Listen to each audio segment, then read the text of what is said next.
Everybody, welcome back to the Now What podcast. Again, I am your host, Arian Foster, and I got my brother from another in here. My dog. Who also happens to be the best left tackle I've ever played with and one of the best in the league consistently for years now. 4-time Pro Bowler, 2-time All-Pro, Duane Brown, former Houston Texan, current Seattle Seahawks. boy, what's good? Hey, man, I'm chilling. Life is good, man. Good. You know what I mean? Out here in L.A., man, everything good? Good, brother. Just got my place out here. Just can't beat this weather. LA is beautiful, man. LA is beautiful. It's awesome. So you fresh off the Pro Bowl, huh? Been blessed with a 4th Pro Bowl. You know, got a chance to go out there and, mingle with, other greats out there. And, we had a pretty good game. I hated playing right tackle. Nobody likes playing at the Pro Bowl. You ain't got to lie here, bro. It was cool. It was cool. I mean, it's cool to be out there. You know what I'm saying? No, it's cool. The experiences, but I hated actually because when I was in the league, the Pro Bowl was in Hawaii, right? And everybody just got drunk the whole week, and then you actually had to suit up and play a game. Yeah, I hated that shit. That shit ain't changed. Still got drunk. I don't mind playing, but as every time I've been, it's like it's all left tackles playing. So you have 3 left tackles that don't play right tackle. Right. Somebody got to play right tackle. And every time I've been, you got one asshole on defense that know you don't play right tackle. Right. And he trying to kill shit. It's a different world too. Like it's a totally different world. People don't understand that. Like, oh, you play line. Like, no. Like when you're on the island on the left, it's totally different than the island on the right. Like the mechanics are all flipped. You know what I'm saying? Like everything I've been doing for the last 11 years, right. I have to flip it. So my dominant hand that I use on the left side is now my non-dominant hand. Right. Footwork different. My depth perception is different from where the quarterback at. Right. It's all fucked up. It's everything. And so this year I had the great opportunity of blocking Von Miller out there on the right side. And he gonna go hard. The motherfucker just don't care. You know what I mean? Right. He just like, I gotta rush. That's all he kept telling me. That's crazy to me, man. Like, you ain't gotta do shit now. You ain't gotta do nothing, man. You ain't getting paid for this, bro. Like, a little bit. You gotta pay a little bit. And he wanted his Honda. So did he get it? He got it. He got the Honda. He got it. Sack, strip, fumble, last play of the game to win it on yours truly. Shout out to Von Miller for putting that effort in, man. I done seen cats get put in the Hall of Fame from Pro Bowl efforts. No, I was playing. No. It's all good, man. So, man, I appreciate you taking out time of your day, man, on this early morning to come mess with your dog, man. But I think there's a side of, especially for the core fans in Houston, because that's where our demographic of fans came from. That's where we got our notoriety from. And just around the league and any other fans that we both harness, I think that it's important for people to see another side of you. Because I know you from a different way than the public persona does. So I wanted to give these cats a little background on where you grew up and what your experiences like as a kid, man. Man, all right. So I'm from Richmond, Virginia. Grew up there. All my family's still there, with the exception of my brother and his family. They still live in Houston. But it's the South, the top of the South. You know what I mean? I grew up in a not like the roughest area, but it wasn't it wasn't like just privileged area. You know what I mean? What area was that? In Henrico County, in Richmond. Went to Hermitage High School. Shout out to Hermitage, shout out to Richmond in general. But what the fuck you know about that, man? Nothing, man. But I'm a big fan of Pharrell. There you go. And for people to just listen, I just threw up the little VA that the clips and Pharrell used to throw up. Yeah, but it's the South, and it's an area where racial shit goes on. So that was always interesting to me because the Mason-Dixie line is actually it's above Virginia, correct? I believe so. Yeah. And so. Well, they'll fact check us. Don't worry about it. But because as an outsider, I'm not from Virginia. I don't really know much about Virginia. But when you think of Virginia, I think of North. I don't really think of South. I don't even think of South mentality when I think of Virginia. But when you go to Virginia, it's a very Southern mentality. Very Southern mentality, and it's different areas of Virginia. I think you get to like Richmond and everything below Richmond, or even like Norfolk. Virginia Beach, Hampton Roads, all that area, all of that is considered Southern still. Right. The way we act, the way we talk, everything is Southern. But you get to like Northern Virginia, you mean like is that like Newport Beach and stuff like that? Is that Northern or Newport Beach? That's not Newport News. Newport News. No, that's like that's the 757 area code. That's like Newport News, Hampton, okay, Norfolk. All of that is right by each other. Really? Yeah. Okay. But like Alexandria, you know, places like that closer to DC, that's more of a northern mentality. You know what I'm saying? That's closer to DC, Maryland. That's kind of like more of a northern slang, everything like that. Well, damn, it's so a little bit different. So this is what I was just looking up. The Mason-Dixie line is Virginia's below it. I didn't know that. I thought it was above it. So it's West Virginia, Maryland, DC, and the cutoff is Maryland, and then above that is Pennsylvania. So I didn't know that, but it makes sense then. Yeah, a lot of people don't realize that. But you don't think of Virginia as a southern you got to state. be there. Yeah. I mean, you know the history of America. No, you know, 100%. I mean, it's a lot of bodies on the trees out there. Yeah, no, for sure. That's the fucking South. So for sure. So like as a black man growing up in rural Virginia, like what kind of things did you experience? Because I didn't grow up in a racial climate in that instance. I grew up in Albuquerque, New Mexico / San Diego, where San Diego's super liberal, so it's not as prevalent out there. It's a little more covert, but in New Mexico it's a little more racial tension, but for different reasons. Yeah, I think growing up, you kind of conditioned to carry yourself a certain way, or to feel like people gonna act a certain way, and you don't know why. You just grow up like that. You know what I mean? So you just kind of don't say too much around these kind of people. Don't do too much around these kind of people. You know what I mean? Because they could be a little shook of you. Right. You know what I mean? You're growing up as a big black motherfucker in the South, like, you know, you taught to carry yourself a certain way, to not be viewed a certain way. And I didn't realize what that was for a long time, but that's what it was when I got older. There's a lot of race people out there, you know what I mean? And you kind of want to be a little bit more meek, you know what I mean? And not so loud, to not draw that attention to yourself. So when that hit you as an adult, like what age did it hit you? Like high school, around that time. Like when I was able to drive and go do shit, you know what I mean? And experience the world without my parents, you know what I mean? I think that's kind of when it started. You experienced things. Well, I experienced it before that. You know what I'm saying, but you didn't really know what to. I didn't know what it was. Yeah, you didn't. But when I got older, and I mean, I experienced a lot in sports. You know what I mean? Playing against, being a big black person, playing against, you know, the other areas. Right. You know what I mean? They don't like you. Yeah, no, they don't like you. You know what I mean? And you come in there, you just feel the hate. You feel the energy. It's just like, but you know what I mean? You don't think much of it until you get older, and that's kind of when. Like high school is when it started. You know, as far as like, you know, everything we'll get into in the protesting and why protesting, things like that. When it came to interactions with police officers, things like that, like, yeah, I got into that in high school. So I'm always interested in people's path and why they are and act the way they are. Like, how do you feel like that shaped you as a human being? Because a lot of people live in the bubble that they live in, and so if they don't ever experience anything, a lot of social science is skewed statistics that can be misinterpreted either which way, and can be and is used as they try to use it as some kind of objective fact when in case it's not. And anecdotal evidence is extremely huge in social science. So like what kind of ways did this shit mold you? Because it molded me a certain way as well. Yeah. I think I just kind of you live with a chip on your shoulder. You know a lot, for one. Because you're not viewed as being equal, not viewed as being the same, you know, so you try to work your ass off 10 times harder to be viewed as that.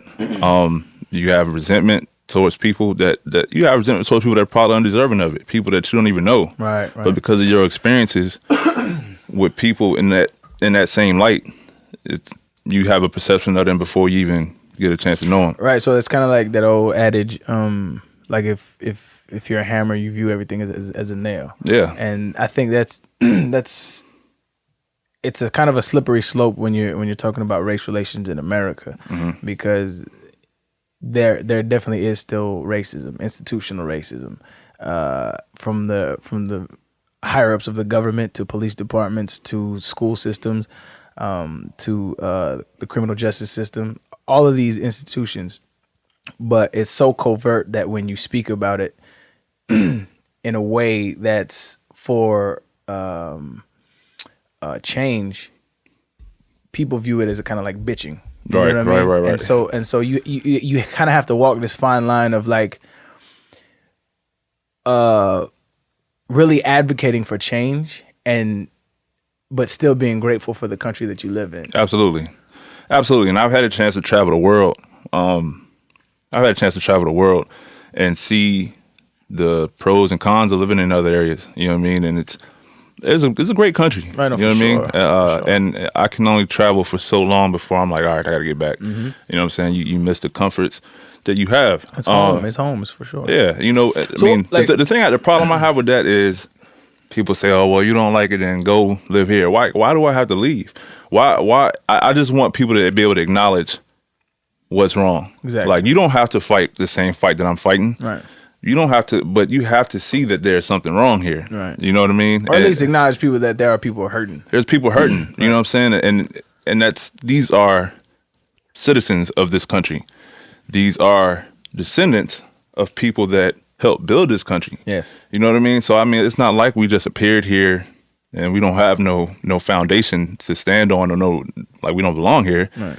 We see something that can be improved, and then we just want it to be improved. Right. That narrative, excuse me, that narrative is so tired, and it has no logical foundation for somebody to say, well, go back or leave the country if you don't like it. Like that's the exact opposite of the principles that this country was founded on. Right. This country was founded on running from tyranny, and that protest is the highest form of patriotism that there can be displayed. Yeah. I don't want to get into the protests right now, but it's just interesting to hear people's worldviews and how they come to where they come in what people view as a very privileged position as a superstar professional athlete. They feel like you should take a back seat to any kind of injustices in the world, and some people think that there is no injustices, so you have to fight. I always tell people this, like, our fight in today's world, it's almost harder than our parents' fight. Mm-hmm. Our parents were fighting for civil rights that was blatant racism. Yeah. Their parents were fighting for civil rights, the right to the vote, go to schools, drink out of the same water fountain, to be viewed as equal. So they had an extremely hard fight. Our fight is fighting to convince people that there's still a fight.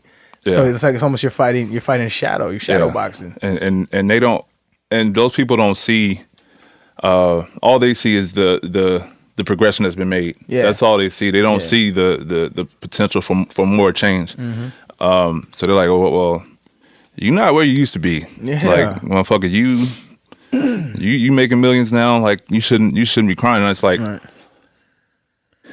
Yes, I'm very privileged to make what I make and to be able to have the opportunity. I am. I worked my ass off for it. But I don't like that word privilege. I hate that word privilege. Why? Because it's like it was bestowed upon you. It was like you would have gotten it. I'm not saying. I'm just saying. I'm not talking about the to be able to do it in general. I'm talking about me being able to do it, because I know motherfuckers that had the same opportunity I've had, but for certain reasons they blew it. But that's why. No, it's not they blew it. It's just fucking whatever the case may be. Bad luck, whatever. They blew it. Circumstances, opportunity. But that's why I hate. And I'm not. I'm not talking about in general the privilege for all of us to be here. I'm talking about me. You're talking about it as a superstar athlete. I understand 100% what you're talking about. But this is why I hate that term privilege. Right? The NFL uses that term. So like one of the most bothersome things that I've ever heard an ex-NFL player say was by Chris Carter, and he got all emotional. He said, "This is the shield. You be proud to wear the shield." He's talking about the shield of NFL. He said, "It's a privilege to wear the shield." It's like, get the fuck out of my face with that. It's not a privilege. Yeah, that's different. But that's what I'm saying. But I feel like the verbiage that we use definitely conditions. I'll just say grateful. There you go. I'm grateful. Okay. I'm grateful to be in this position. I didn't want to argue with you about that. No, I know what you're saying. I feel what you're saying. Yeah. I feel what you're saying. Because I feel like that's one step from cooning. I hate that shit. Like what do you mean privilege, dog? Like, go ahead. I'm grateful to be in the position I'm in, to have the financial stability that I have, to be able to do for my family the way I am, to play a game that I've been playing all my life and wanted to play when I was younger. But that doesn't mean that there's still shit to be done. Right. That, and it's not just for me. Like, I could live in this fucking bubble and live my life for the rest of my life, but that doesn't mean my kids are fucking safe Right. from the shit going on out here. That doesn't mean that there's other people that's not in my position that are safe from the shit that's going on out here. So Right. it's not just about us or the opportunity we have to play this game. It's not just about that. Yeah. It's way more shit than that. And life is much bigger than this game. And you only see this game on Sunday. Yeah. We still got to live a fucking life outside of that, and when we done with it, I think that's what's beautiful about your perspective is you can step outside of yourself and say, this not just about me. A lot of people can't do that. Like, I remember my wake-up call. I've always been kind of a socially conscious cat, but throughout my tenure of athletics, I had this, I can do this shit. You can do whatever you want to do, right? Yeah. So just pull yourself up by your bootstraps mentality. I kind of carried that, and I kind of used to say that to my family, and we used to like argue about it. I'm like, man, y'all just making excuses. Yada yada. There is no ceiling. There is no like. But my wake up call was when I finally decided to protest with Kaepernick. Yeah. And so it was opening day on September 11th, and I took a knee for the social injustice of police not being held accountable for the crimes that they were committing. Instantaneously, all the love that I ever felt like I got, all that shit went out the window. Mm-hmm. I lost family members. I got death threats, and it really woke me up to say, "Oh shit, I forgot I was a black man." Yeah. I totally forgot I was a black man. That bubble get popped. That real Straight fast. up. I was just another nigga in the system, and when when that happened, it was the most beautiful thing that ever happened to me because that perception that I held that like this money that you make, it's a safety net. Yeah. And it's you get used to it, and it's a huge luxury by no doubt about it. Like I'm extremely, like you said, I'm grateful that I had the opportunity, and I'm grateful that I had the people around me to. It takes a village. I didn't do it by myself, but when the veil is lifted, you kind of see what people see you as, and when that sets in, I feel like that I was kind of like a metanoia. It was a rebirth. I felt like. I felt great because I don't know why, but I feel like I live a better life when my back is against the wall, and it was. It's like Virgos, man. I feel like that's part of who we are, man. You like a little bit of conflict. You know, I don't believe in that star sign shit. Yeah, I believe in it. You like a little bit of conflict. Man, we'll get into that later. But no, so I mean, to kind of tie it into your path, because you had a controversial departure from Houston, and I know you. We've talked about it, so I don't know how deep you want to get into it, but I think it's important for people to hear your side, because I think from the fans' perspective and from everybody else's perspective, there's always 2 or 3 sides to a story. But from my worldview, from my perspective, I don't feel like they treated you very kindly, or how they should treat one of the most tenured athletes that they've had at Houston. Upstanding, always did the right thing. You have a day named after you in Houston. Didn't the mayor give you a Duane Brown Day? This is true. So you were influential in the community. You always did the right thing. You weren't one of those cats that didn't show up on time. You did all the things that you were supposed to do. What do you feel like the disdain? Where did the disdain come from? Because you don't let Pro Bowl left tackles go in the middle of the season. Yeah. What happened? Well, I think. All right, so I had a great career there. From what I knew, I had a good rapport with everybody there for a while. Played a lot of good football, won a lot of games. Was part of the team to take us to the playoffs the first time. All of that. Kept nose clean, chilled. You know what I mean? Didn't get arrested, nothing like that. You know what I mean? Was very, very active in the community. But then. There was a number of things I think that kind of led to our rocky relationship. I think it started with the thing I had in Mexico, the drug test. Right. So for background for people that don't understand. People don't know, I'll tell you. So wife and I went to Cabo for the bye week. Was out there for maybe 4 days, 5 days. And all right, when people see how much food I ate out there, they like, yo, this motherfucker's tripping. But when you're somewhere, you're 300-pound man, you know what I mean, and you traveling for 4 or 5 days, Right. you eat 3 to 4 meals a day, Right. and you just wanted to eat American food, which was like burgers, steak, shit like that. Right. You eat a lot of it. You know what I mean? So I had maybe 8 to 10 burgers and like 4 steaks while I was out there. It's fucking insane, bro. It's not insane. Go ahead, though. It's not insane. I mean, you're a big man, though. Yeah, you gotta eat, man. Gotta eat. In the way that they preserve their food out there, they inject it with these hormones to preserve it. And one of the hormones that they inject it with is on our ban list. And The NFL's... NFL ban list. So I come back we came back on like Sunday. I got tested that Monday. The shit's on, I guess apparently after the research, it only stayed in your system for like 48 hours. And what year was this? 2016. All right. Yeah, so came back, boom, got tested. Positive test. And I'm like, what the fuck? I don't know what it is. You know what I mean? So I'm potentially facing a 10-game suspension. Right. So my agent and I got a plan together like this is our only argument because I won't take nothing. Right. So I'm like, this is the only thing it can be. 5 months I fought that case. They sent a toxicologist out there, tested the meat, found what it was, and the reason the reason it helped my case out was that we had to play in Mexico that following season. So they was like, oh, if it's shit out there, we got to find it. You know what I mean? So it was a big case in general. It was a big case in general. During that fight, I tear my quad. Last game of the regular season. Right. Tear my quad, and the fact that, I'm going into my 10th season after that. I got a 10-game suspension at this Lineman. I'm tearing my quad. It's a 9-month recovery. They kind of distanced themselves from me because they didn't believe me for one with the case, and they're like, oh well, his ass ain't gonna come back the same guy. Like, and so people that don't know proper context, when they say they, as the front office, yeah, they talk about the front. We always call them like upstairs. That's what we front always office call them. Coaching staff. I rock with all the coaching staff there. You know what I mean? O'Brien, all them.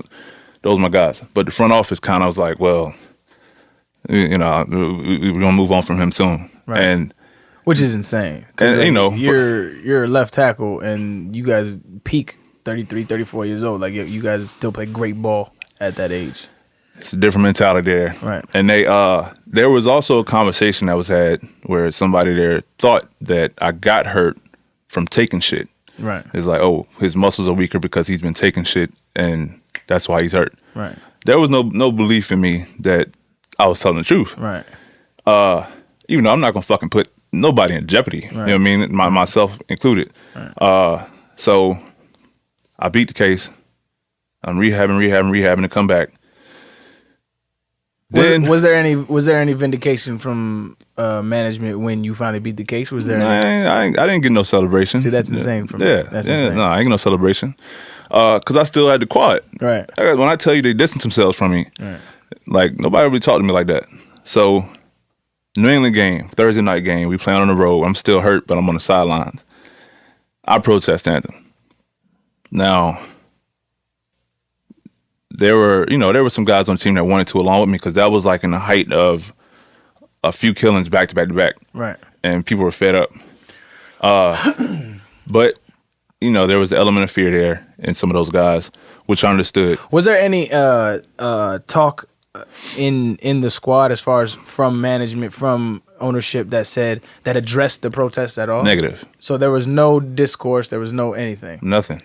Nobody said anything because there was never a thought in their mind that somebody would do it. See, and that's interesting to me because it was at that point in time. This was year 2016. Yeah, it was a national conversation. Yeah, you had millions of subscribers from ESPN unsubscribing because they said I don't want politics and sports mixing. But it was a national conversation that Colin Kaepernick started, and for ownership of a team not to sit a team down and say, listen, this is an issue. Yeah. Like, where do we stand on it? This is where management feels. How do you guys feel about it? To me, that's bad ownership. Yeah. It was.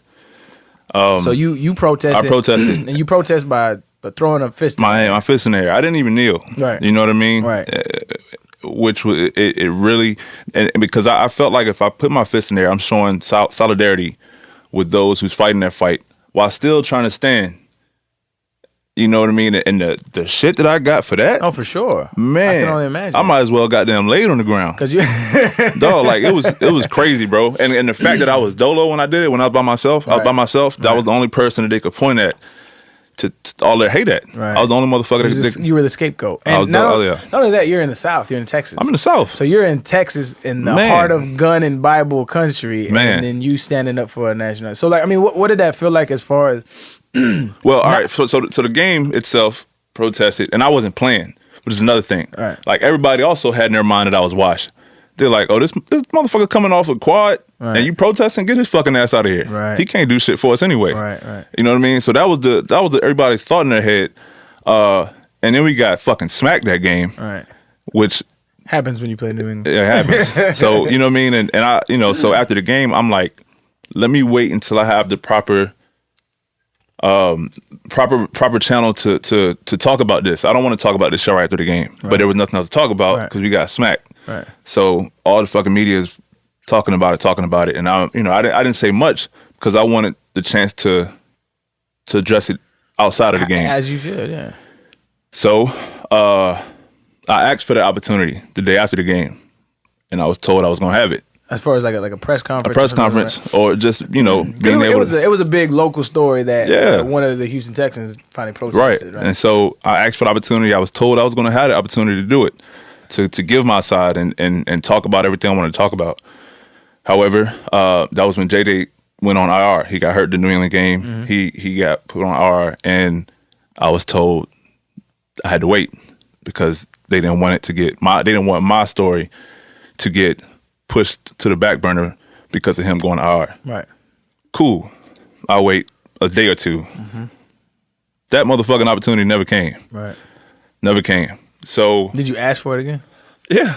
Oh, I didn't get a response. Right. So I then Sports Illustrated, Jordan Tyler and Sports Illustrated actually reached out to me to write an article and talk about it. So I did that. Yeah, I Wrote read the that. article. It was very well written. Appreciate it, man. And I was then contacted by the organization, like, why the fuck you ain't tell us you was gonna write this article? Like, come on, man. I was like, the fuck, man? Like, It's so indicative of the NFL yeah.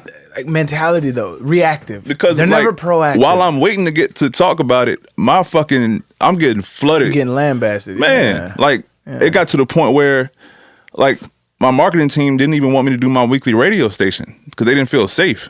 That's It was like, maybe you should just not go in this week because, the fucking emails and shit you getting, like.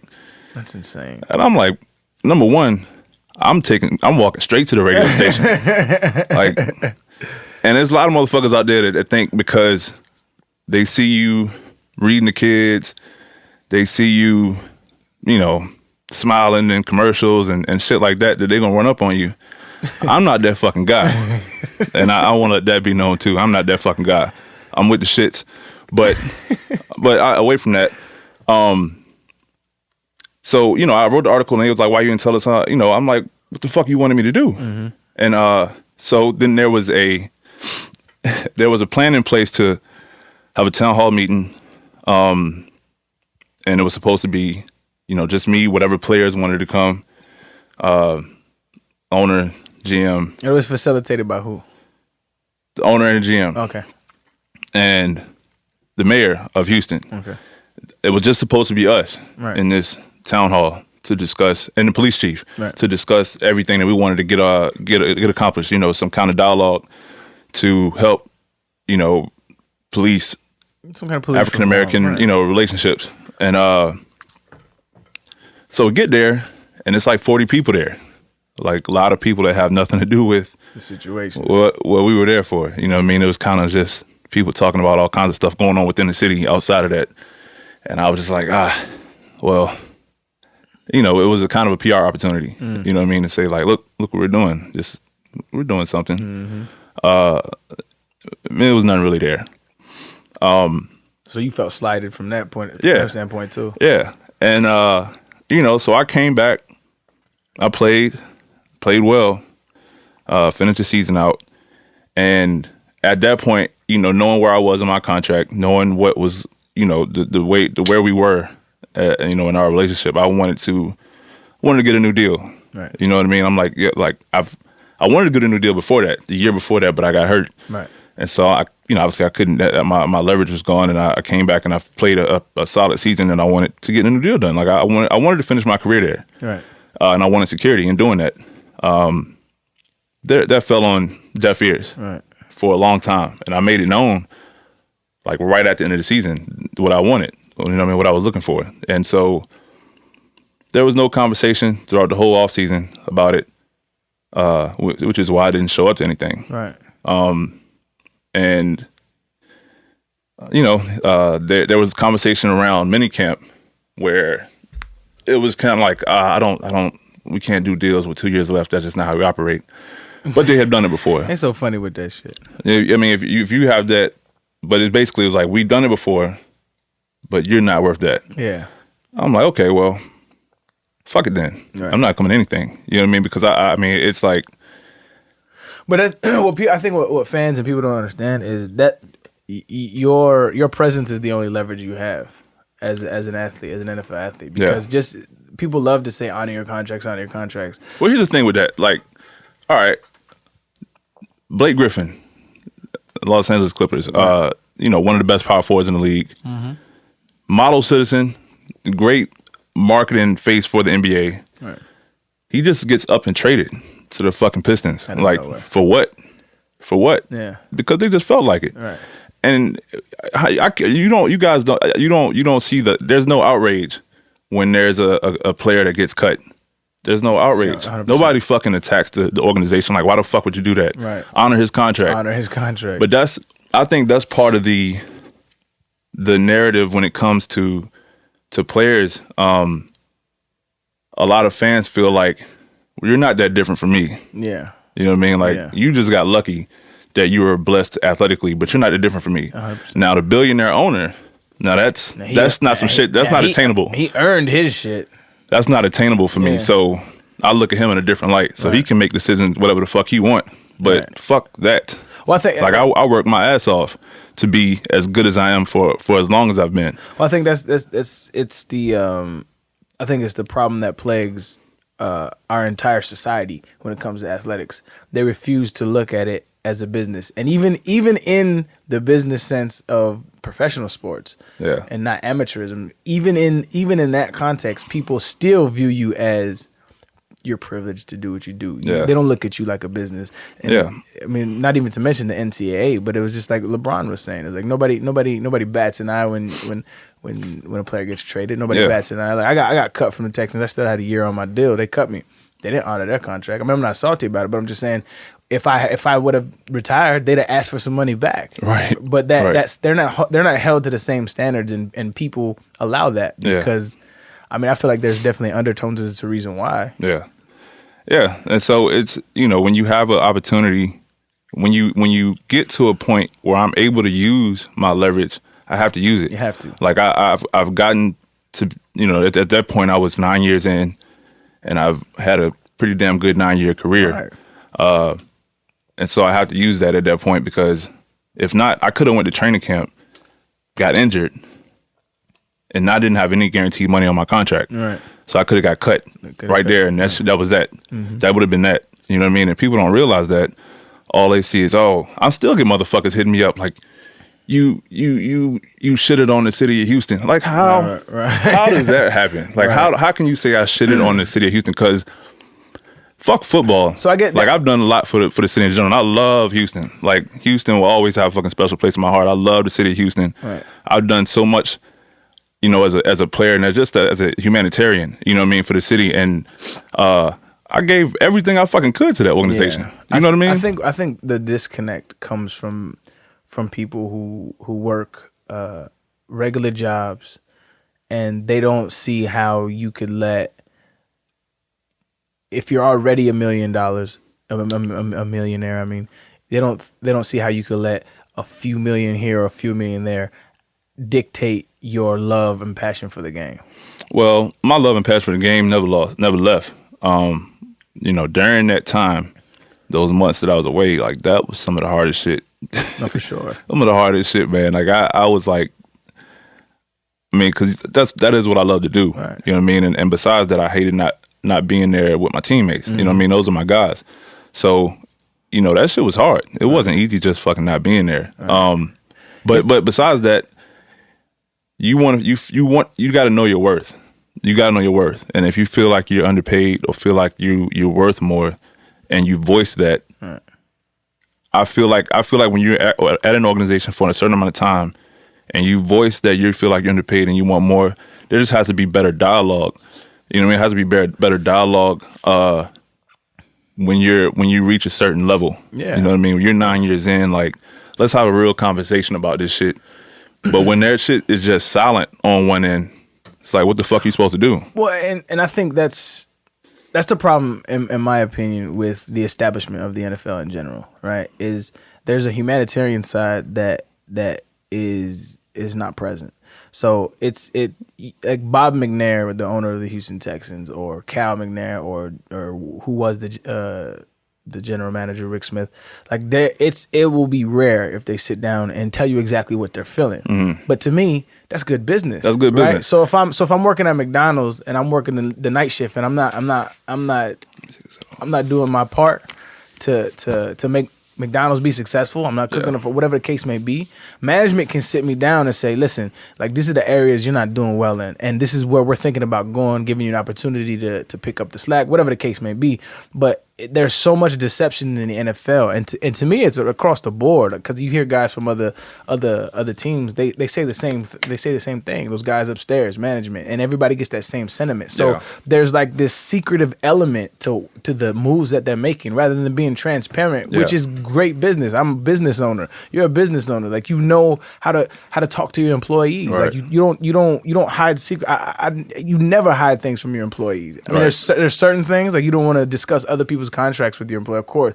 But like, as far as where they're standing in that building, you never want to hide that from them. And we're all grown ass men. Exactly. And we know the business. We know the business. So you come telling somebody, like, yo, it's not looking good. I mean, they can handle that shit. They might not want to hear it, but it's the best thing for them. You fucking have that moment of anger, hurt, whatever the fuck you have, and you get through it and you move on. And not only that, it gives them a chance to mentally prepare. There's nothing like going into an office and you getting caught up to the office, and all of a sudden you're out of here. My family has to move. Yeah, like, you don't know why. Give them a chance. Give them. It helps you mentally prepare. Yeah. It could change the way a player starts training. It could change everything. Yeah. But that dishonesty is where I think the disconnect is from management and employee. Yeah, and it's not like that everywhere. You know what I mean? Where I'm at currently, it's not like that. Right.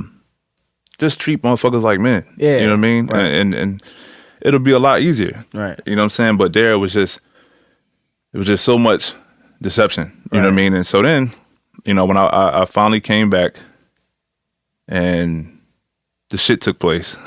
The shit. The quote that came out that week, the inmates running the prison. So you have to give context, because not all my I was getting there. So owner of the team at a owners meeting, and discussions about the players protesting and the effect that it was having, was quoted saying, "We can't let the inmates run in prison."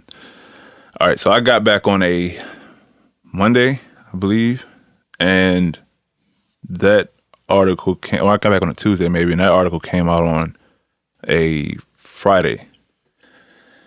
So obviously the whole team was upset. Everybody was upset. Because even though there was no one on the team that had protested, you still felt some kind of way about it. Right. And I was upset, but I couldn't say I was surprised. There was a lot of people that were surprised, and I wasn't one of them, because there were a couple instances where he had let some shit go like that, and I think he didn't even think twice about it. Right. I was with the team for 7 years, and I've heard rumblings before. And what is the thing that, because I don't know if you want to talk about it, but you told me something he said in the previous year before I got there that to me was a blatant it didn't surprise me. Yeah, in 2008, when Barack Obama was elected as president, that was my rookie year, and we were just out there practicing. It was, I think, OTAs or something like that. No, it wasn't. Was it January? It might have just been the end of the season, but we were out there practicing. So he rarely comes down and just kind of adjusted the team at the end of practice. But for some reason today, everybody's out there, and he just kind of gathered everybody up and started the conversation off like, well, I know a lot of you guys are happy right now. And I'm like, the fuck? You guys, y'all happy? Like, he's like, it's fuck not. You mean you people? He was like, it's not the result that we wanted, but we're just trying to rally around this guy and get this thing moving in the right direction. And we was like, what the fuck is going on? That shit like, is insane. This is a football team at practice, and he's expressing his disdain for the current president. It was visible, written all over his face, and we're just like, yeah, right, we are happy. You're right. Because that's what's funny to me. The current political climate in America is, the fact that he would say that. It was a huge milestone for race relations in this country on the surface. Yeah. And for him to take time out of his day to address a team that is majority black and say, I know you guys are happy. Yeah. Is insane to me. Like I said, the shit didn't even register, I don't think, for him. Right. And it's almost an insane amount of bravado. Like the fact that you even had the gumption to do that shit. Oh yeah. I mean, that's they're fucking billionaire. That's but I mean, it's insane. Yeah. I mean, I'm not sure. Like, I know you was on that team, and it depended on where I was at in my career. You was a rookie at the time, I think. Yeah. So you tend to be a little more closed-lip as a rookie, but I definitely wouldn't have said shit if I was a rookie because I was undrafted. That's for sure. But like, if I was balling, yeah, because you'd have been like, goddamn right, we happy. I would not only that, but I would have like questioned like, why would you bring that into this arena in the first place the way that you did? There's only a handful of people that would do that, of course, and on the team, and they know that, of course, and they tend to get them the fuck out of there. No, for sure. I mean, I noticed a long time ago that they hated the way that I expressed myself. Yeah, for sure. Football has never been an individual sport, and it's not very good for any kind of intellectual prowess. And I'm not saying people that play football are dumb. I'm saying they like to dumb down people that play football. Yeah, I mean, they just want to keep the shit simple. Yeah, you know what I mean? X's and O's. Right. Play the game. Don't say too much but outside I think of that. That's gonna start changing. Oh, for sure. And what's changing it is social media. Like these cats, like they're having their own platform, so you can't control. I remember when cussing. I was in the league when cussing for athletes was taboo. Yep. Right, and then that slowly started to deteriorate, and now it's on the regular. I think, but I don't think it's league wide either. I don't think it's league wide. Obviously, where I'm at now, you have a number of personalities. Great thinkers and guys that voice everything they feel like voicing, and they're supported. You know what I mean? I think you have to be that way. Right. I mean, you could have a team full of guys that does not like that. Right. You don't have to worry about it. But if you have somebody like that, I think you got to support it. That's what I'm saying. See, you have to.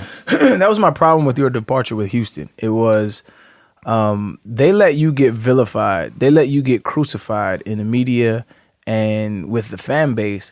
Without one ever giving you an opportunity a platform to state your case or even get into a dialogue as to why because they never told you how they felt about you protesting, right? But then they never created any kind of media relations to try to combat that fact. Because it's bullshit. Like, you're not a bad dude, and that shit on top. However you feel about players protesting.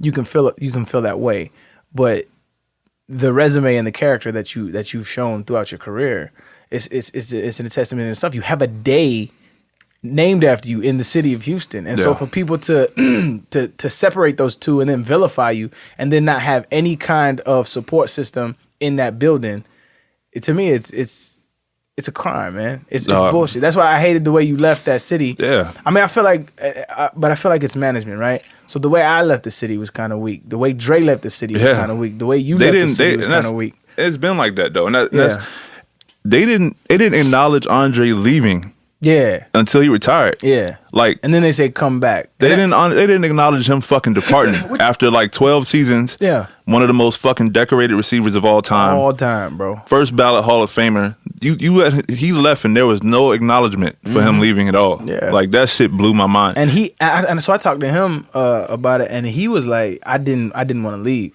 And I feel like there's certain guys. I mean, this is what kills me about NFL teams. Like there's certain guys you remain loyal to. You have to. Andre Johnson is the epitome of that. And the reason why is you had an expansion team. He was the first player to bring any kind of respectability to your team, to your city, to your franchise. You don't let him, you let him walk away when he wants to walk away, because he doesn't even have to be playing good ball, in all honesty. But like, there's 53 men on the roster. 45 of them suit up. There's 8 dudes that aren't doing anything. One of them could have been Andre Johnson, just off the strength. I remember hearing about Pittsburgh Steelers. Rod Woodson, one of the greatest of all time. Yeah. He tore his ACL in the very first couple games.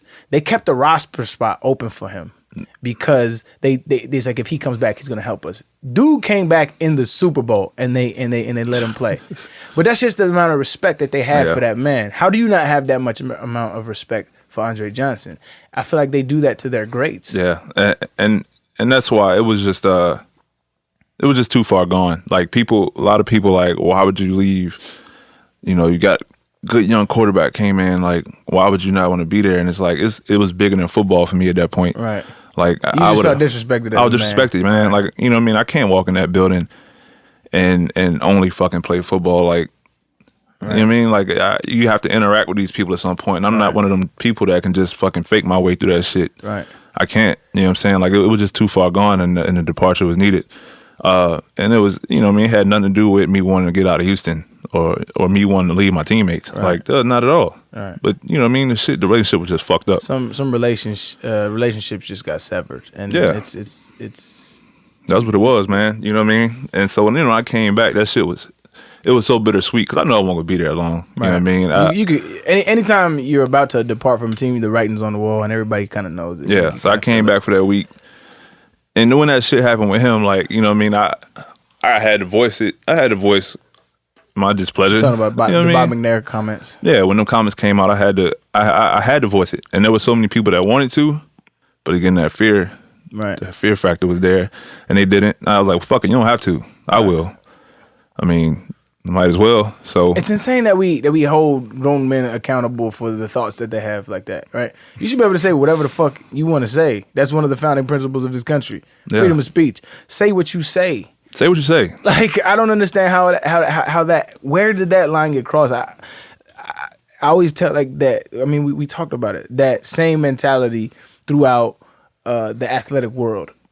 It's kind of like you just want to whip them into shape, and it's. Yeah. I feel like that's where it came from. You just shut up and play.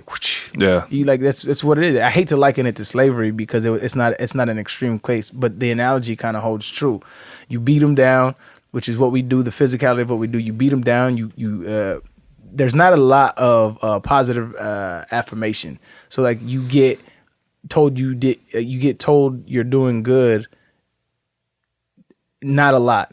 Yeah, it's like it's your job. You do good, that's your job. Yeah, you know what I mean? you're supposed to do that. And I think the way that they're training cats is going to change. I think all of this shit is going to change. I was just talking to Chris Borland, and he left early because of fear of CTE. And we were talking about a lot of the same things, but it's interesting to see the way that they're changing the way that the NFL and people in general are being treated in that cycle. I'm not sure how long this sport is going to last. I'm on the fence about it. I think it's going to last a while. You think so? I think it is. They just fucking signed a $600-some million deal for Thursday Night Football. I'm not talking about anytime soon. I'm talking like 50, 60 years. Oh, I mean, shit. Ain't no telling that. That's what I'm saying. But I think as the science gets clear with things like CTE, I think when the athletes start demanding more, it's going to water down the product, right? Because if you look at a lot of the reasons why people love the NFL is because it's this team sport. But if you look more and more, it's becoming very individual. Yeah, that's I think that's why basketball is flourishing, right? Yeah. Because of the age of social media, and you fall in love with players, and they kind of becoming pop icons. Football is not a sport for pop icons. Yeah, that's true. That's true. I mean, because it's only so much you can shine. Yeah. You know what I mean? Unless you're a quarterback, you got the ball every play. Right. There's only so much you can shine. And even then, you have to play it down. So like that whole relationship in the locker room, it's changing. It all gets different. It's changing. The marketing is getting bigger. The dollars are getting bigger. I guess it's changing. We're at a weird time in sports. I mean, it's no telling what the fuck can happen 50, 60 years from now. I mean, well, of course. I mean, society can change. You know what I mean? And there can be more avenues for people to pursue. You know, a lot of motherfuckers only play sports or pursue sports because they have to. 100%. You know what I mean? 100%. And I mean, you be blessed with these gifts and you can nourish them, but blessed. That's another word you don't like, ain't it? Blessed with these gifts. You don't like that word, huh? You was blessed with running hills all goddamn day. I'm talking about gifts, motherfucker. What's a gift? Me being goddamn 6'5", big ass motherfucker that can run. So that's a gift. Is it a gift? You didn't come out 6'5". I didn't come out 6'5". Right, and you came out faster than me. Right. So it's a gift. Is it a gift? Okay, so is reality perception then? Because you can make that argument with anything. So if somebody is really good at doing mental calculations, and that's a gift. But if they're really good at doing mental calculations and they want to pursue being a defensive end, are those mental calculations a gift? No, because it's not still a gift. You're just not using it in your professional life. That's what I'm saying. You're not. I don't think it's a gift. I think people are. There's a bell curve. Some people are good at this. Some people are good at that. Some people are born like this. Some people are born like that. Some people take advantage of their circumstances. I don't think it's a gift, because then it's like, who gave it to you? It gets into that. Who gave it to you? Yeah. Who gave you your existence? You don't know that. My mother and father. Well, they blessed you with it then. They gifted you. I mean, I definitely feel like I was lucky to be born, for sure. You were born with certain abilities. I was also born with certain disabilities. Were you? Yeah. Like what? I'm not the greatest at math. That's a huge disability. This universe is written in mathematics, and I'm not very good at mathematics. Granted, I don't practice a lot. Well, there it is. But I didn't. You might not be fucking like the top of the top, but you don't know where you are if you don't practice it enough. I know exactly where I'm at because I do practice now. You just, huh? I take how math often? classes. How long you been taking math classes? I take math classes twice a week. So how long? About an hour and a half. No, how long you been doing this? 4 or 5 months. It's not that long. But I know where I'm at. Yeah, you can get better. Of course you can, but that's not the point. The point is that's a fucking that argument is not valid. I'll tell you why. You can't put them in the same. I'll tell you why. Because it's like the privilege word we talked about earlier. If you condition people to believe a certain theme, then that's exactly what they're going to be conditioned to believe, right? So if you look at Martin Luther King, they love to quote, like, right-wing people love to quote mine Martin Luther King when it fits their narrative, but they never quote mine him when he says this. He said that when you look at the dictionary and Webster's and you look at black, everything black is dark and gloomy and evil and yada. When you look at white, it's pure, it's this, it's that, it's beautiful, it's angelic. So if you look at those adjectives for those words, they have been conditioning us to hate ourselves for years. They don't ever talk about that Martin Luther King, but it's true. The language you use conditions people in general, right? So when you tell me I'm blessed, that implies a certain amount of it implies humility is what it implies. No, it doesn't. No, the humility doesn't come in somebody. The stork dropped off these gifts and I just picked them from a random, like, dog. No. It's not the same. What's the difference? Not the same. I'm telling you, I'm blessed to have the physical abilities that I have. What does blessed mean? Define blessed. I was grateful to be given the physical abilities that I have. So I came out the womb. Blessed means grateful. I was grateful to be given something. What were you given? Certain physical abilities. So you're just happy that you were a healthy baby. It's not just being healthy. It's Not just being healthy. Like, there are quick twitch muscles that some people just don't have. I don't care how much you fucking work out, how much you train yourself to try to be fast. You don't have those quick twitch muscles. I came out the womb with these muscles that I was able to train and fucking master into being one of the best at what I do. Now, I took that shit and I fucking ran with it, and I worked my ass off. No, not that good. You're not good at math. So. But I didn't fucking give a damn in school that much. That's my point, is I think we are conditioned, and I think a lot of it has to do with theology, is like, oh, you were blessed. What are you saying, though? But this is the point. The reason why people get mad at you for being $1 million athlete and saying I know my worth and I'm holding out is because they look at you and say you are privileged. God put those, which is essentially what this conversation is boiled down to. They're saying God put those gifts inside of you. You should be thankful, and you should not want anything else but to be thankful and to be grateful. And that's where that narrative comes from. But that doesn't mean I have to change my lingo to fit what they want. I'm telling you where it comes from. Okay, and I can tell you this. The etymology comes from. I was given certain abilities when I was a child. When I came out of the womb, I had this and that I was going to grow with. Now, I fucking trained my ass off. I've played football every year since I was 6 years old. So I mastered my fucking craft. Now, I could have fucking done something else athletically with my gift, but I mastered my craft, and I worked my ass off, and I sacrificed a lot to get where I am. Well, but that doesn't... That takes the power out of it, though. Out of what? I mean, you're taking the power and you're putting it in yourself. And I had this conversation with Charlemagne the God. It was on my podcast. And the reason why I feel like I think a belief in a God is detrimental to the kids, right? The reason why I believe so is because what they do is all the positive accolades in people's life is they say, I was blessed with this, I was gifted, I was blessed. But rarely do kids see that in themselves is the reason why you are the way you are. You're a successful man because you did something. There's nothing anybody gave you. It's nothing anybody was bestowed upon you. You were a 6'5", 6'6" man, but you worked your ass off. There's so many 6'5", 6'6" people out here who are average citizens making $40,000 a year. Right. Could be perfectly happy, but I'm saying that doesn't mean I wasn't blessed with something still. But I fucking worked my ass off to nourish that. I'm in 100% agreement with you. But what I'm saying is the dialogue and the words that we use to describe things are the reasons why these narratives hold true. So they look at you as a privileged athlete because that's exactly what they see. That doesn't mean there's something wrong with what I'm saying. That means that the way they're thinking is fucked up. I know what you're saying. I know what you're saying. Yes and no. But it's like I said, if you grow, it's the reason why the majority of Christians in this nation grew up in a Christian household, or Muslims in a Muslim nation grew up in a Muslim household. It's because when you're young, you're susceptible to any kind of ideologies, right? Yeah. So it's the same reason why we have so much self-hate as Black people. Is because when you look at it, generations and shit like that, generations and generations of everything you see is not us. So when they're trying to condition me to say I'm privileged and I'm blessed and I'm this shit, I reject that wholeheartedly and say, kiss my ass. I worked my ass off. So you were born conditioned to believe that. No. So you're saying I'm only saying that because I was conditioned to? No. What I'm saying is you have the wherewithal to separate the two.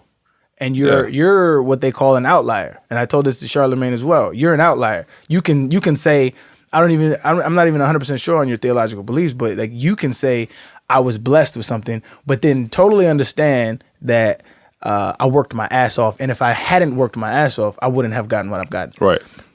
You're giving far too much credit to the general public. I don't think people can decipher those two things. Some people really think that if your circumstances are because of what you were blessed with, that is the huge disconnect and why I feel like language is such an important thing. Yeah, I mean, I guess so, because they're not with you every day of your life. Yeah. And I don't post fucking my workout videos every day, so you don't get a fucking glimpse into seeing what I do all the time. Right, and nobody does. So yeah, they only see... some people do. It's just... But I mean, I think it goes to a greater point, which is a lot of people see successful people and they see a finished product. Yeah. And they don't see the scars. Yeah. They don't see the failures. We're all guilty of that, I think, sometimes. You think some motherfuckers are just lucky. Mm-hmm. You don't realize what they put into it. I understand what you're saying, I think like people like yourself, people like myself, and who have any kind of influence, of any kind of ears, of any kind of kids, I think we have to be careful of the language you use, because there is some power in the words that we use. Definitely, for sure. I don't know, how did we get off on that? I don't know where we were.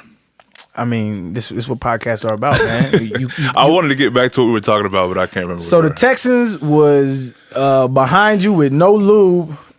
Jesus Christ. The fuck? Yeah. You got to pause. You a married man with pause, one man. on the way, man. You Pause. all good, man. You got to pause that. We too grown for that.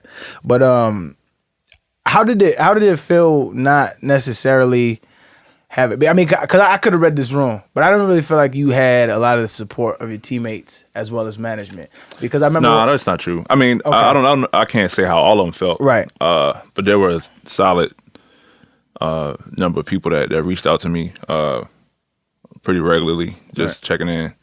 There's some motherfuckers that didn't reach out that I thought would. Of course. You know what I mean? But it's all love. It is what it is.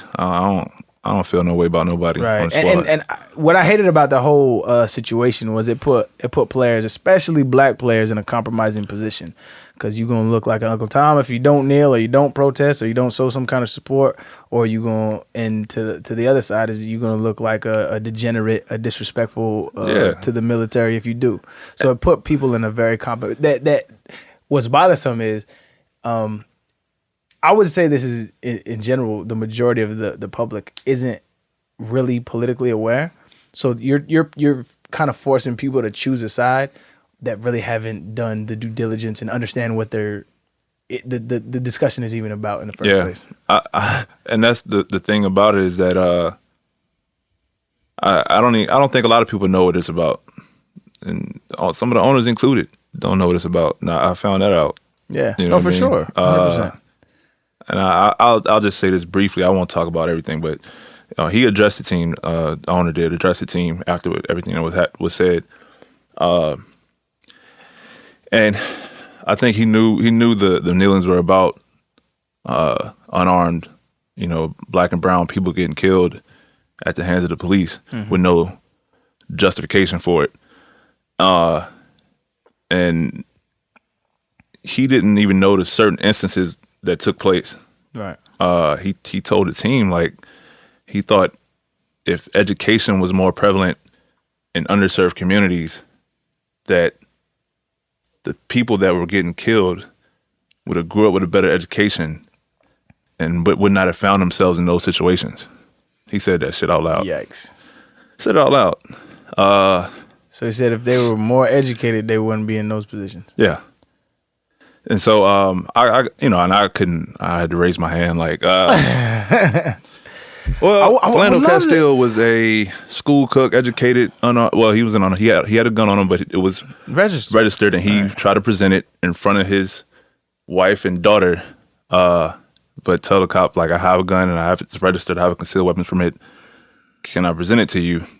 And he was shot and killed. And he was a school cook, beloved in his community, got pulled over for a broken taillight.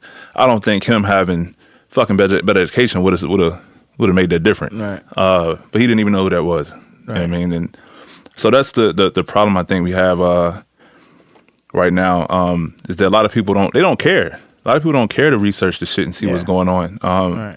They just see your actions and that's not right, even if they don't know why you're doing it or the specifics behind it. They don't even know that it's not.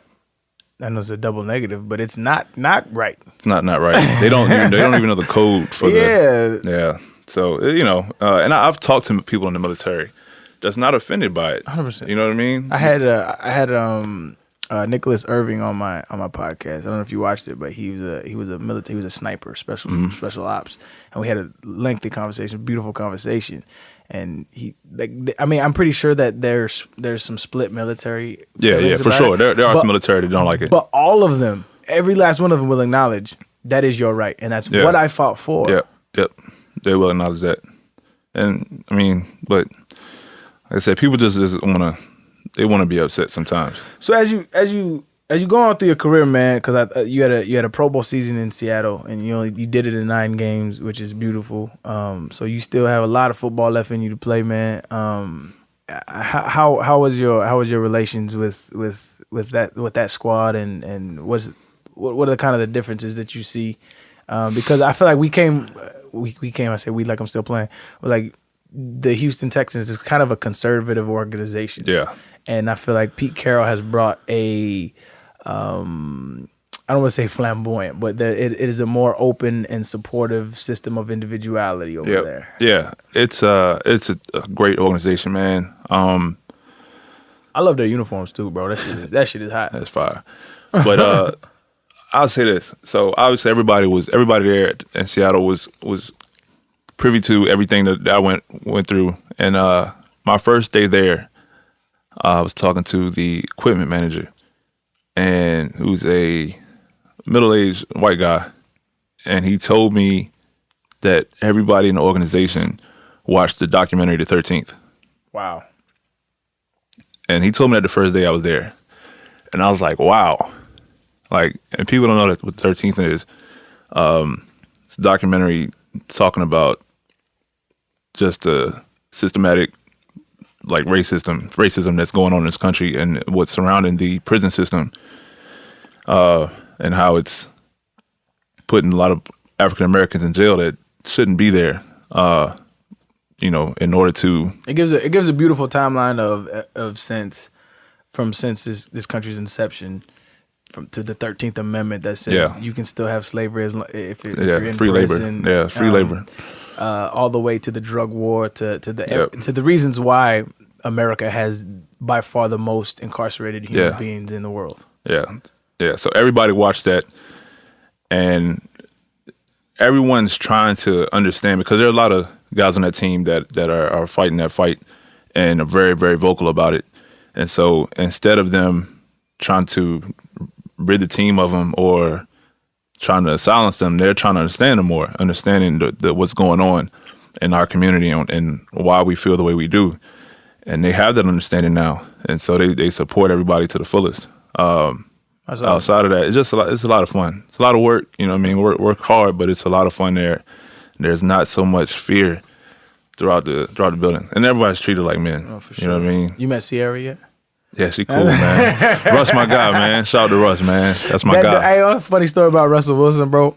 So I was at the Pro Bowl. I think it was after the 2010 season, and it was fun. So we standing there at the line and we checking in, and I'm looking at him, and he got his shirt tucked in, and it's Hawaii, and like I don't know if I just have a dry sense of humor or he didn't like me, but I was like, hey fam. He's like, hey, what's going on, man? I was like, untuck your shirt, bro. You're in Hawaii. It was just like this dead silence. Like he didn't think it was funny. He was just like that. Yeah. And then turned back to the camera. I was dying though. Nah, man. Russ cool as hell. He Richmond, Virginia native as well. Hell of a player, and just a good dude. He's helped make the transition for me really, really, really easy. Yeah. And both of them. I'm pretty sure he loves you there, man. Hey, man. I just try to block for him, man. You know what I mean? Like, we got a good thing going. You know what I mean? We're gonna have a big year next year. Get some guys back from injury. I think would be good. No, for sure, man. I'm excited for you, man. I'm glad you happy. You know what I mean? For sure. There's nothing like growing up playing a sport that you love, and then there's so much turmoil within the politics of the business side of it that you don't actually get to enjoy the game that you love like you want to. But it's good as your friend, as your brother, to see you out there thriving again, seeing you happy running around, jumping on people and shit. You too big to be doing that shit, man. But you have a kid on the way, man. Congratulations. Got a little one on the way, man. Wife almost 6 months pregnant. You know it's a boy or girl yet? Boy. Little boy. Yeah. That means you're doing something right. That's what I said. I was like, hey, I'm doing something right, man. You know what I mean? You got a name yet? Not yet. Still thinking. I got you. Still thinking, man. I know it's gonna be something eclectic. Yeah, maybe. You ain't gonna name John or anything like that. That's what I'm saying. It's gotta be strong. It's gonna be something. Yeah, it's gonna be something strong, man. You know what I mean? I'm looking forward to it. All you Johns, all you weak fucking Johns out there. No, that's funny, man. So I mean, congrats to you. I appreciate it. Yeah, definitely had a little baby girl, man. Yeah, man. Baby girl. Little baby girl, yeah. I think that's karma from a while ago, though, man. Yeah. I'm actually doing it right now. Yeah. Next one be boy. You good? I want one more. I'm on 4. I think I want 5, and then I'm done. I'm shutting it down. I want to start in 5. Got you starting 5, man. Yeah, I want my starting 5. And it's good, man. You know, I think if you can support them. Yeah, it's good to have. I think kids. that's if you can afford to have children, have as many as you want, man. Exactly. Because it's so beautiful. I think this stage is. I hate this stage where they just up all goddamn night. Yeah, and tired as hell. I hate this stage. I don't know if that makes me a bad parent, but I fucking hate this. I don't think anybody likes that. No. You right. Maybe I want to lose sleep, man. Right. Sacrifice that shit. But man, it's like you'll be frustrated, you're pissed off, you're walking them, and they're throwing up on you, and they're shitting all over the place, and all of a sudden they just crack that one smile, and that shit goes away. Everything else is out the window. It's insane, man. Man, it's beautiful, beautiful. It is, man. So, man, you already know we brothers. So, but I appreciate you coming on and giving people your side of the story, man. Because I feel like you got a bad rap looking from the outside in, man. And I always know your heart. You always loved what you did. You always loved the city. You always loved the organization. But you know, sometimes people butt heads, and sometimes it's just time for each side to walk away. And I'm glad that you found a spot and you're flourishing. Yeah, appreciate you, man. It's a beautiful thing, man. Shout out to the city of Houston, though, man. I do miss the H. I miss it, you know what I mean? People in it, you know what I mean? Great fans out there. You know, just shit happens. You know what I mean? It's a business side of it. You know what I mean? I never lost love. That's why I'm not, you know, when the shit happened with the flood, man, like, I cried, bro. Yeah. I fucking cried. And I wasn't there. I was out here in L.A. Right. But I couldn't believe that shit. Right, you know what I mean? Wild. Like, knowing what the fuck people in Houston had to go through. So that's why, you know, I had to come do something. Right.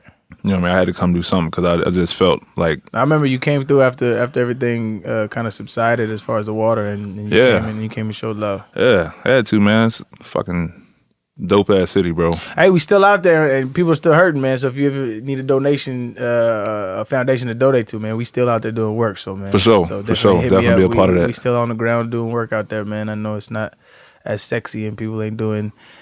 raise money challenges anymore, but people are still hurting out there. For sure. Yeah, for sure. I'm definitely gonna link up. No doubt, man. So I appreciate you coming on, and it's at Duane Brown 76 on everything. At Duane Brown 76, DUANE Brown 76 on Twitter, Instagram, anything. All that. You on Facebook? Nah, Facebook. Yeah, Facebook's whack as shit, man. But maybe in like 5-10 more years I get back on there. Nah, that's my mom's. That's my mom's. That's outlet. what I'm saying. That's how you know you washed if you just getting on Facebook again, man. But I appreciate you. Like I said, bro. You always gonna be my brother, man. Likewise, man. Anytime you wanna come on, get some shit off your chest. We here for you, family. Come on here and debate some music, man. You know what? You want to do that real quick? Let's do that real quick. Before we sign off, I want the people to know we have an ongoing debate about Jay-Z versus Nas beef. You think Jay-Z lost? Nas killed Jay-Z. I think Jay-Z won. Yeah. Nah, that's Ether. Insanity. Ether, top 3 diss song of all time. Dog, Nas is one of my favorite artists of all time. Don't get me twisted. But like, how was Ether more potent than Takeover? Disrespectful. That's exactly what I'm saying. What? Ether was more disrespectful than Takeover. Like, what was mean? How? What was disrespect? Like the whiskers like a rat. Like what was? Nigga, I don't even want to repeat everything he told him.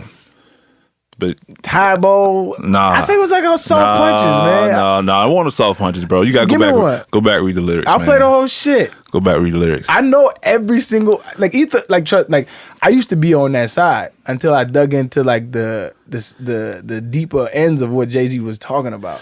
Takeover was hard. Searchlight Publishing. I know. No. That's no, not Takeover. What was the other one? Blueprint 2. Blueprint 2 was harder than Takeover. No. Are you talking about the actual beef? Blueprint 2 was the song at Nas. Blueprint 2. It was Takeover. No. Takeover. I don't know. The Takeover was, he was talking about Nas, he was talking about Mobb Deep. Yeah. But Blueprint 2 was the song that came out after that. That song? Right. No, so he had a couple of them after that. But that one was harder than Takeover to me. Like he talking about his catalog and Takeover. Like, get the fuck out of here, man. What do you mean? You can't. Nas' catalog is weak. No. He said he had one hot album every 10 years. Those were jokes. I mean, that's not jokes. He was talking about that in his publishing. Like, that's where I feel like when you talk about soft punches and not soft punches, his publishing, that's just real. Fuck out of here. Niggas get raped in the industry, bro.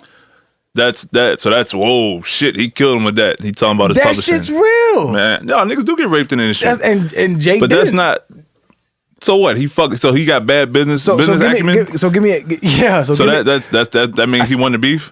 So what constitutes a win in your book? You gotta go back and listen to Ether again. Just man. tell me, bro. Just go back. That's why we're talking about Let's it. go back and listen to it again. You know what you sound like? What? You sound like a flat earther, man. Fuck out of here.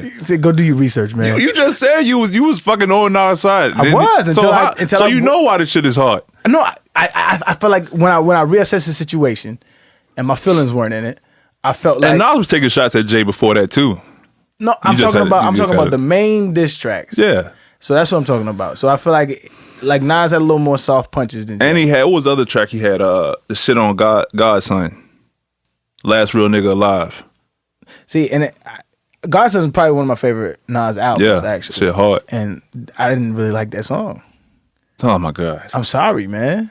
I know you like Get Down. That's your favorite song. That's my favorite Nas song of all time. Last Real Nigga Alive. You just listen to it again when you got time. Bro, I just told you that was one of my favorite Nas albums. Listen to it again when you got time, man. Listen to it again. You probably skip over it a lot now. Do your research. Just sit and listen to it again when you got time. Do your research. I was Scarface. You was Manolo. It hurt me when I had to kill you and the whole squad for Dolo. You just gotta go listen to it again, I'm with you, man. I'm with you. When I leave here, I'm gonna run it back. Jay knew he lost. That's why he dropped so many other tracks after that. That's why he dropped fucking Blueprint 2. He dropped Super Ugly. Because he knew. Super Ugly, I feel like it was a panic mode. But I feel like it was a panic mode because that was right before like the social media era, right? So it was like he felt pressure from like radio stations and shit like that. Didn't. Nah, he didn't. Yeah. No. He dropped it on Hot 97. No, you gotta listen to Steve Stout talk about that shit. He talked about it. Shout out to other podcasts. He talked about it. Shout out to other podcasts. Man. We here. Drink Champs. Steve Stout interview. He talked about it. I'm gonna go check. It wasn't nobody fucking pressing him to do that shit. No, I'm saying like, he felt the pressure from like the streets. Is what I'm saying. Exactly. That's what I'm saying. Because the streets said Nas won. But the crowd always reacts ridiculous. Nah, bruh. It's ridiculous. That's nobody. Jay-Z was a fucking king of New York. Why would they say Nas won? Why would they say Nas won? Still is. Why would they say Nas won though? Why would the streets of New York say Nas won when he's the fucking king of New York? I feel like and he don't respond to nobody. It's a split bag. Split bag. Yeah. So you said. I don't think. But why would you go into panic mode? Because you only care about New York.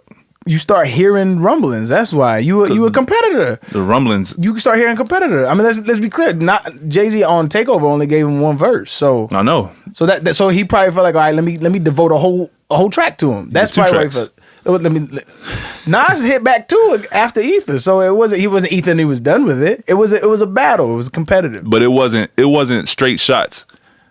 Either one. That's what I'm saying. Huh? I'm talking about after after Ether. There wasn't straight shots from Nas. The last one nigga alive. If you didn't know he was talking about Jay, if you didn't know, like you would. But fucking Super Ugly, like you got talking about. That's why I said I feel like that was reactionary. Yeah, that shit was still hard. No, it was disrespectful. That was disrespectful as fuck. It was, but you know what's crazy about that shit is like you listen to rap beefs, and then now that they cool, because of that beef, you have people like avid like Jay-Z versus Nas, and these niggas like drinking. It's dope though, man. I miss that era. You know what I mean? It's different now. It's different because they kept this shit on wax, and they had like an admiration for each other. You know what I'm saying? Oh, so they had the admiration there, but it's like, nigga, it's not enough room for both of us. Yeah. You know what I mean? Like niggas had to take, and they both was fucking ready, had shit ready to fucking say to each other. Yeah.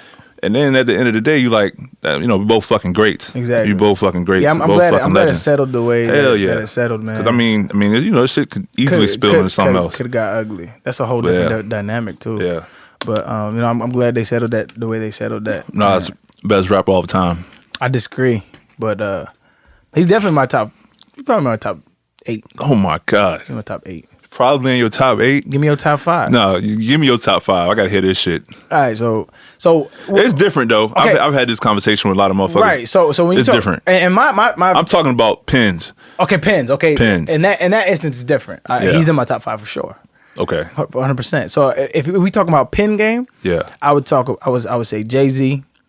I would definitely say Andre 3000. And you know what, dog? This hurts my heart, but Eminem ain't in my top 5 no more. Me neither.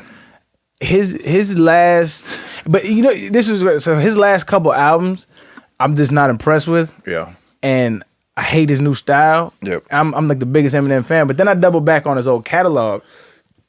It didn't age well in my opinion. Yeah, I don't listen to I much love of him to shit. death though, like because I feel like for the era, No, for sure. he did his thing, and he was one of my all time favorites. But M ain't in my top 5 no more, man. But then I'm gonna go Royce the 5'9", and I'm gonna go Nas. So But you said you had in no Jay? specific Hold order. on, In you no, had no Jay? specific order. Yeah, Jay, Andre 3 Stacks, Nas, Royce the 5'9". You missing one. Who else did I say? Yeah, you said Eminem, but you say he's not in there. Oh, that's what it was. Okay, so just off the strength because time is ticking. I gotta go Drake. Oh my God, Drake got a pen, dog. I don't care how you feel about Drake as a man, bro. You just He gets a lot. He gets a lot. No. He gets Drake a is lot dope. of hate. Drake is dope. I'm not. No, he's dope. So what we But I'm talking just talking about. You gotta think of other people though, man. That you probably don't think about. Talk to me. So I'm gonna go Nas. I'm gonna go Jay.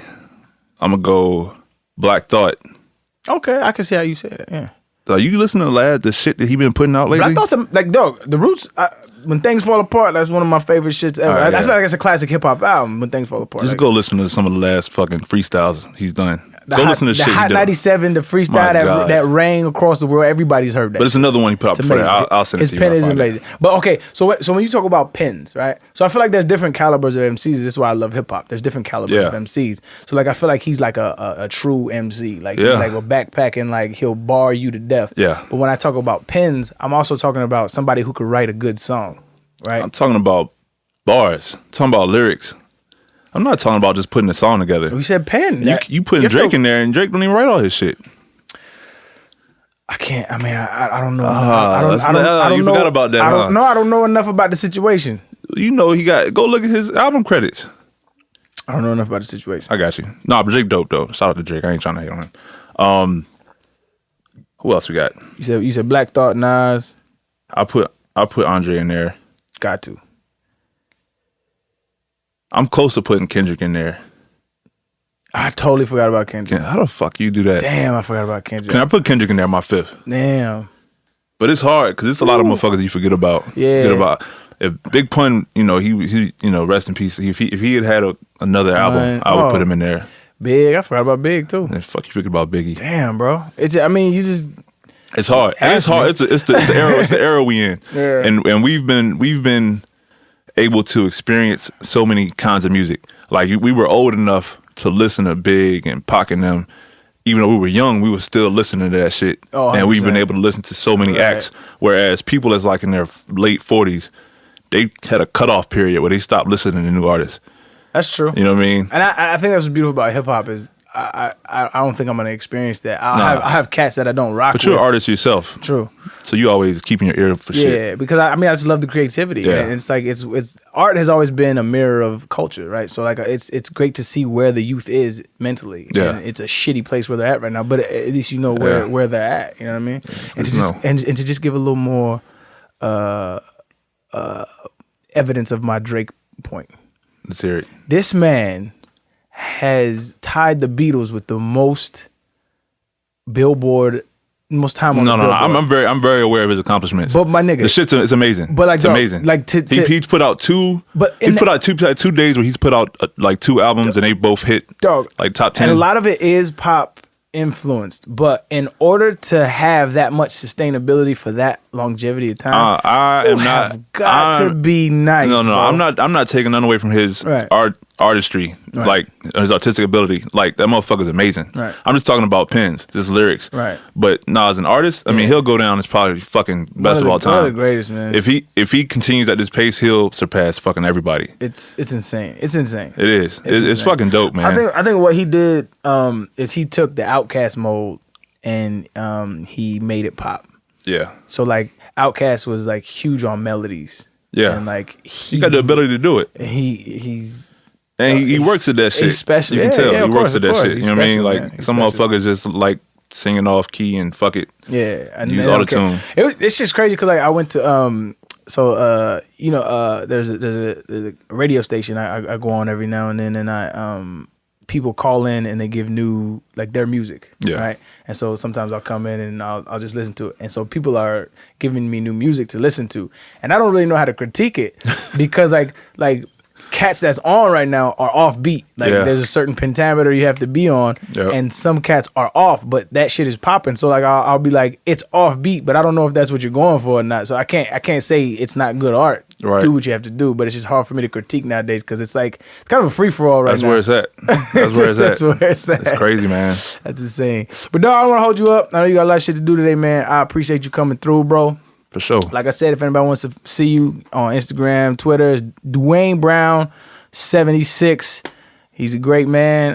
One of my brothers. Yeah, man. So anytime you want to come back on, man, you're more than welcome, bro. But I appreciate you carving out some time for you, bro. No doubt. Appreciate you, man. Brother. Much love. Mr. Jim Carrey, how you doing, man? It's Duane Brown.